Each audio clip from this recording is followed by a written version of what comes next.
semuanya. Jadi di sini kami dari kelompok 10 akan mempresentasikan berbagai yang sudah kami buat. Sebelumnya, aku Rizky Zahra Salsabila dengan NIM akhir 146. Aku Anissa Hoirunida Salsabila, NIM akhir 147. Aku Rensa Nabila Mustafa dengan NIM 144. Aku Sultan Rayhan Abu Hanifah, NIM 148. Saya Indra Cahyono dengan NIM 145. Untuk yang pertama, ini adalah tumbuhan cukup powerful. Nama latinnya Ereboscis amaryllis. Kita ambil di lokasi sekitar Lake Desa. Untuk habitatnya, hutannya yang mengalami curah hujan reguler, tumbuh dengan baik di lingkungan dengan kelembapan sedang dan menyerap air secara efisien. Untuk morfologi singkatnya, itu ada 3. Tumbuh dengan perakaran yang halus tanpa bahan baku, memiliki daun yang halus dan ringan, bunga-bunga kecil, halus dan ringan sehingga mudah tersebar oleh angin. Untuk yang kedua, ini namanya ubi jalar. Nama latinnya Pomea Balatas L. Lokasi pengambilannya sama, sekitar di Lemset.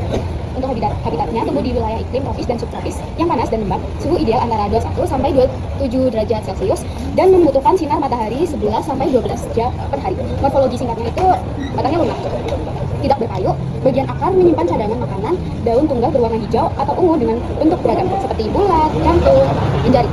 Jadi yang ketiga itu adalah tanaman padi dengan nama latinnya Oryza sabutha. Lokasi pengambilan kita yaitu di sekitar Lake Riset. Habitatnya yaitu tumbuh di berbagai iklim, terutama tropis dan subtropis. Padi sawah memerlukan genangan air, sementara padi gogo tumbuh di dataran tinggi. Nah, yang kita ambil ini padi sawah. Terus morfologi singkatnya itu batangnya bulat, berongga dan disebut jerami yang memanjang dengan luas searah batang. Terus daunnya memanjang dan disusun secara searah dengan batang. Terus yang ketiga terdiri dari akar serabut yang tumbuh dari luas batang rendah dan mampu menyerap air dalam kondisi tergenang. Terus reproduksinya itu secara vegetasi dengan malai, lalu bisa pada fase generatif. Terus yang keempat ini adalah rumput teki dengan nama latin Cyperus rotundus. Lokasi pengambilannya itu masih di sekitar Lake Riset. Habitatnya itu tumbuh liar di lahan pertanian, perkarangan, padang rumput, tepi jalan dan lahan terbuka atau kayak di mana-mana itu bisa tumbuh. Sering dianggap gulma karena sempat berkembang baik melalui umbi dan stolon. Nah, morfologinya ini adalah akarnya berbentuk serabut, batangnya berbentuk segitiga tegak, daun berbentuk sempit, pita, panjang dan berwarna hijau. Bisa dilihat. Untuk yang selanjutnya adalah singkong. Memiliki nama latin Menimet excellenta dengan lokasi pengambilan di sekitar Lake Riset. Habitat singkong tumbuh baik di daerah tropis dan subtropis dengan suhu 25 sampai 29 derajat Celcius. Singkong juga bisa hidup di tanah marginal, kering atau kurang kecil asalkan tumbuh dan drainase tanah yang baik. Selanjutnya adalah morfologi singkong memiliki akar serabut, beberapa berkembang menjadi umbi akar yang menyimpan kati. Umbi berbentuk silinder, kulit keluar coklat, daging putih atau kuningan. Batangnya tegak, berkayu lunak, berluas-luas, bercabang, sering digunakan untuk kebanyakan vegetatif atau stek batang. Memiliki daun yang berbentuk menjari, tangkai panjang dan warna hijau muda atau tua. Untuk yang selanjutnya adalah talas dengan nama latin Colocasia esculenta. Lokasi pengambilan di sekitar Riset. Habitat talas tumbuh baik di daerah tropis dan subtropis. Cocok di tanah lembab dengan drainase baik, sering ditemukan di tepi sungai, sawah atau pekarangan. Suhu idealnya antara 21 derajat sampai 27 derajat Celcius. Talas memiliki morfologi akar serabut dengan umbi besar berbentuk bulat, lonjong hingga silinder. Batang semu terbentuk dari pelepah daun yang saling membungkus berwarna hijau hingga ungu kemerahan.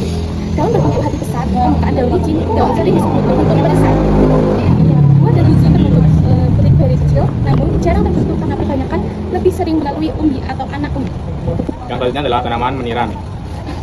Meniran dengan nama latin Phyllanthus niru, lokasi pengambilannya ada di sekitar Lake Riset. Habitatnya tumbuh liar di daerah tropis dan subtropis, banyak ditemukan di lahan tumbuhan, tepi jalan, kebun, karangan, hingga lahan yang lembab. Morfologinya batangnya tegak, ramping, bercabang dan bisa tumbuh antara 30-60 cm. Daunnya kecil, majemuk, tersusun berseling, bunga berukuran kecil, warna hijau dan menempel di bawah daun. Akarnya merupakan akar tunggang, bunganya berwarna kecil, berwarna hijau, muncul di sekitar ketiak daun. Selanjutnya ada tanaman Bemburi dengan nama latin Amaranthus spinus. Lokasi pengambilan sama di sekitar Lake Riset. Habitatnya tumbuh liar di tanah yang biasanya kebun, tepi jalan, dan tanah kosong. Membutuhkan tempat terbuka dan cukup sinar matahari. Tanahnya lembab, tidak tergenang air. Morfologinya, akarnya tunggang, batangnya lunak, mengandung air, bercabang, dan ada yang berwarna merah. Daunnya berbentuk tunggal, bulat, telur memanjang. Selanjutnya jeruk yang nama latin Citrus aste. Habitatnya itu ada di daerah tropis atau subtropis yang suhunya ada 20 sampai 30 derajat Celcius. Lokasi pengambilan ada di sekitar Lake Riset. Kemudian morfologi akarnya tunggang, kuat dengan cabang akar serabut yang menyebar ke samping. Batangnya berkayu, kokoh dan juga bercabang banyak. Daunnya tunggal, bertangkai, berbentuk lonjong oval, berwarna hijau mengkilap. Kemudian bunganya majemuk, berwarna putih, harum, kompak 4-5 helai dan mahkotanya ada 4-5 helai. Yang terakhir buahnya bulat hingga lonjong, kulitnya tebal berwarna hijau, kuning atau oranye. Selanjutnya ada kangkung dengan nama latin Ipomeae albatica. Habitatnya biasanya terdapat di perairan dangkal, tanah lembab dan iklim tropis dan juga subtropis. Lokasi pengambilan sekitar Lake Riset. Morfologi yang pertama berakar selabut yang tumbuh di ruas batang yang berfungsi untuk menyerap darah dan juga air. Kedua batang itu bulat, berunggah, berluas-luas, kemudian bisa menjalar dan juga merambat.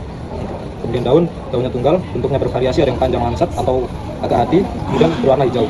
Bunga berbentuk tongkat, berwarna putih sampai ungu muda, berada di ketiak daun. Yang terakhir buah berbentuk kotak kecil berisi 1-4 biji berwarna coklat kehitaman. Jadi ini herbarium buat jeruk sama kangkung.